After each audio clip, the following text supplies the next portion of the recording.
Hey, I'm Nick, and this may sound strange to a lot of people, but when I do a lot of exercise and talk about pushing yourself and trying to get closer and closer to struggling more and more, for me, it makes it feel more like a meditative experience.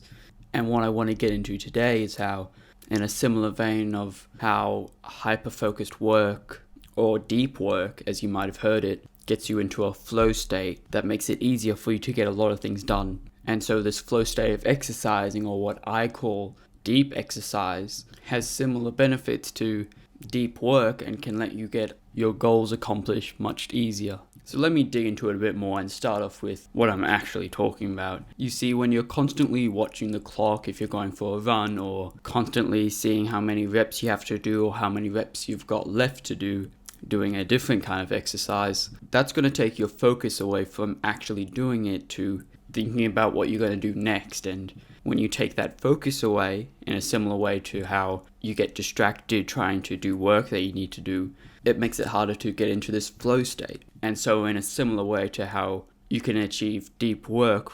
with refined focus, I believe that you can achieve deep exercise or something similar to that vein with similar results. So how do you do that? I've already talked about that in the past, but to summarize it, it's easier to have more focus on what you're actually doing when you enjoy what you're actually doing. Now, whether or not you're feeling like working out today can make it harder to like what you're doing, but tricking your mind and telling yourself that you enjoy doing something or you want nothing else but to do something makes it a lot easier to be excited to keep on going. And so the next step, much like deep work, is to not worry about the time implicated in whatever you're doing, which can sometimes be hard if you're sitting stationary at a bench in a gym or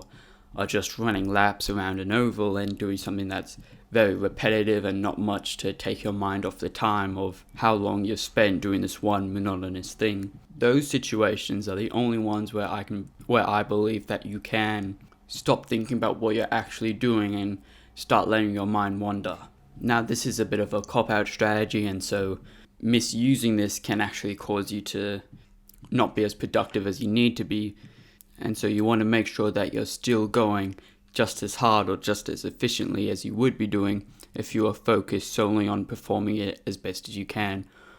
while letting your mind wander. And one of the easiest ways to do that is if you're already in a meditative state of mind, which is something that I touched on in the first place. So yeah, to wrap it up, in the same way where you can achieve deep work and have a hyper-focused and productive session of getting things done, you can do that with exercise as well. By focusing on the right things and enjoying, or tricking your mind into enjoying the right things, you can get into that flow state to make everything a lot easier to do, especially the repetitive things. So yeah, thanks for watching, and I'll see you next time.